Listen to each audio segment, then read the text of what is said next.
किसी भी competitive exam का जो भाव होता है वो पांचवा भाव होता है, यानी कि परीक्षा में सफलता के लिए आपको पांचवें भाव से कैलकुलेशन करनी होती है। आपका प्रेम विवाह होगा या नहीं होगा, लव मैरिज होगी या नहीं होगी, या फिर कुंडली में लव मैरिज का योग है या नहीं है, ये भी पांचवें भाव से ही पता चलता है। मित्रों, पंचम भाव का जो कारक ग्रह है वो बृहस्पति है। पंचम भाव जो होता है वो संतान का भी घर होता है।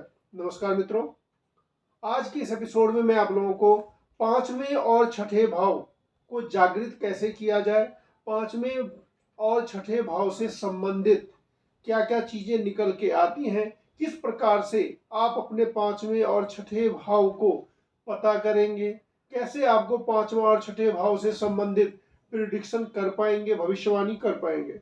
तो सबसे पहले हम जानते हैं कि पांचवा भाव जो होता है वो त्रिकोण होता है, यानी कि कुंडली के अंदर में जो त्रिकोण है वो पांचवा भाव है।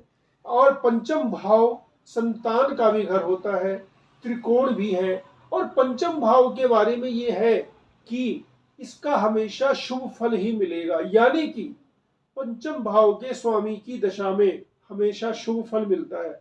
कहा तो ये जाता है कि भले ही पेड़ किसी ने भी लगाया हो, पानी किसी ने भी दिया हो, लेकिन फल आप ही खाएंगे। यानी कि जब पंचम भाव की दशा आती है तो आपको कहीं न कहीं से शुभ समाचार प्राप्त होता है, आपको अपना रिजल्ट मिलता है। अब बात करते हैं पंचम भाव के से हम क्या क्या चीजें देखते हैं। मित्रों, पंचम भाव संतान का होता है, पुत्र का होता है, पुत्री का होता है, विद्या का होता है, बुद्धि का होता है, वाणी का होता है और मेमोरी पावर का भी होता है। आप किस इष्ट देव की आराधना करेंगे ये भी निकल के आता है पंचम भाव से ही।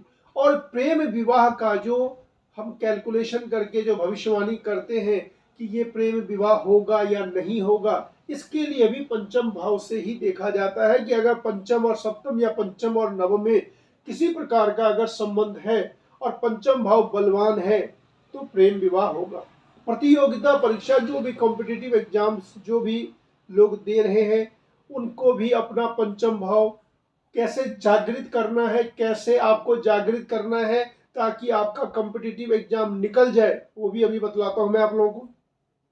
तंत्र मंत्र का भी जो कारक है वो पंचम भाव होता है। मित्रों, अकस्मात जो भाग्योदय होता है, किसी किसी की जो लॉटरी निकल जाती है, अचानक रातों रात स्टार बन जाता है, फेमस हो जाता है, उसके पीछे का भी पंचम भाव का मजबूत होना आवश्यक है। पुस्तक लेखन के बाद जो ख्याति प्राप्त होती है, पुस्तक लेखन से जो आपका दिमाग में जो चल रहा है, जिसको आप मूर्त रूप दे पाते हैं, उसके लिए भी पंचम भाव की आवश्यकता होती है।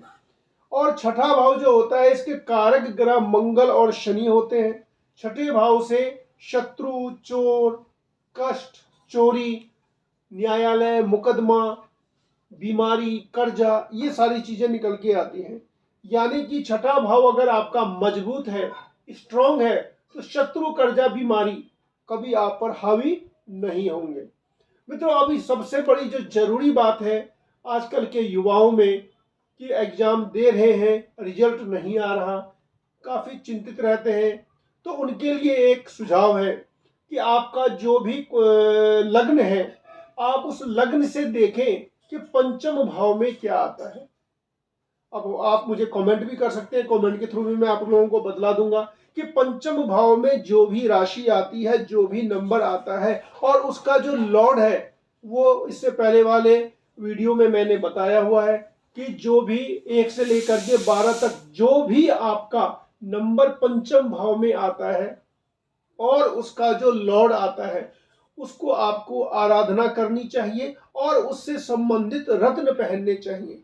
यानी कि आपने अगर ये दो चीजें कर ली तो निश्चित रूप से आपका संतान का, बुद्धि का, रिजल्ट का, कॉम्पिटिटिव एग्जाम्स का, अगर आप पुस्तक लेखन कार्य कर रहे हैं तो वो, प्रेम विवाह से संबंधित, लॉटरी, अकस्मात भाग्योदय, ये सारी चीजें हर हाल में किस्मत आपको सामने ला करके दे देगी। अगर आपने पंचम भाव को जागृत कर लिया, पंचम भाव से संबंधित उपाय कर लिया, पंचम भाव से संबंधित अपने इष्ट का आपने पूजा कर लिया, पंचम भाव से संबंधित आपने अगर रत्न धारण कर लिया।